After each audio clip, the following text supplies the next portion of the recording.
Well, I was teaching you about conflict this summer. Actual conflicts were raging. Some of us come from Iraq. I think in the beginning of the summer we had the liberation of Fallujah, to one of the most devastating car bombs Baghdad has ever seen.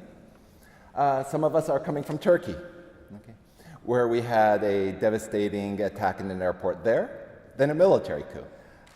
Even those of us from the US, we had the Orlando attacks. And then in Europe, we had attacks in Nice, Munich, and most recently, Normandy. It's becoming quite a depressing pattern. The good news, I don't know if you could see it as good news, is summers tend to be times of political tension and violence. Iraq has had 2 summer revolutions. They were just bloody military coups.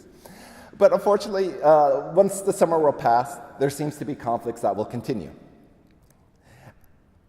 I do most of my research. I've been following what's called the Islamic State since its early emergence in 2006. And I'm often asked, you followed its emergence, how will it collapse?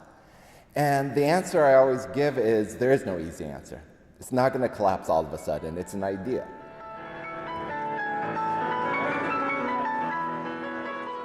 Just like it's an idea, so too that idea will die when other vibrant ideas will come and replace it.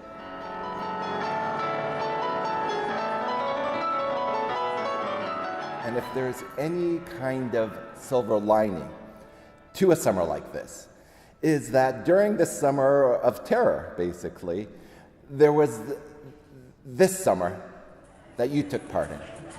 And just as kind of a transnational network like ISIS can disrupt the world, you also took part in forming a transnational network. And there is a reason for optimism in this experience you took part in. Because not only did all of you come together, you shared a similar experience.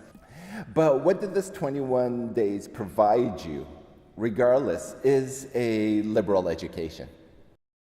But I'm going to read to you about what we provided.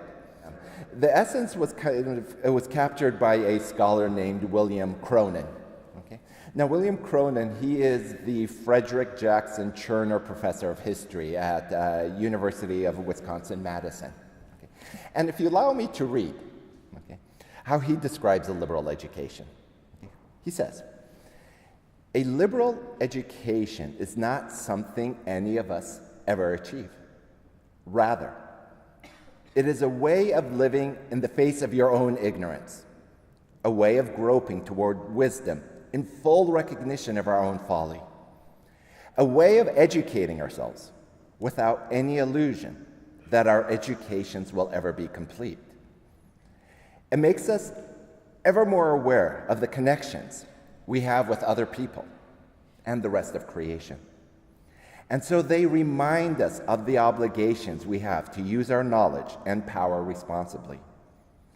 In the act of making us free, it also binds us to the communities that gave us our freedom in the first place.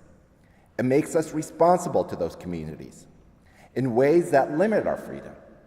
In the end, it turns out that liberty is not about thinking or saying or doing whatever we want. It is about exercising our freedom in such a way as to make a difference in the world and make a difference for more than just ourselves. So having said that, now that you've gotten this liberal education,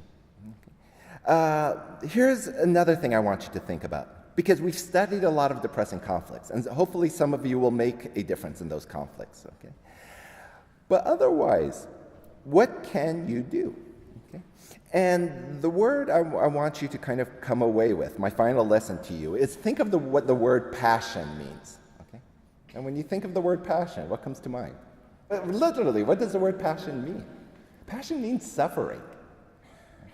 Think of it, when we say the passion of Christ, we're talking about the suffering of Christ. And this is in my last lesson to you, I'll try to think.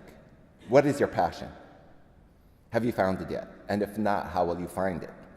And this is the way to think about it. If passion is suffering, then ask yourself this. What is it in your life without which will cause you to suffer? I already know my answer. Okay. What causes my suffering is the fact that this class is end. Okay. Without you guys, I am going to suffer. But again, next summer another class will come. Okay? And then the suffering will be over temporarily and the cycle begins. But that's why you have to think about your life. Okay? And then once you try to find what your passion is, okay, what is it that if you're deprived with, you'll suffer? Try to think of the word compassion. Okay? It's really kind of an abbreviation of the Latin con passione, compassion. Who can you suffer with? And that's what I have to say. Some of you might make a difference, okay?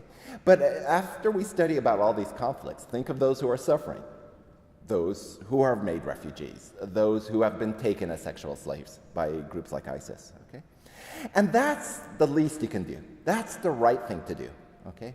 Is what is compassion is at least to kind of study their suffering, be cognizant of their suffering, be aware of their suffering. At the end of the day, that's what you can, that's the very least we can do. And having said that, it's been a pleasure to teach all of you. Okay?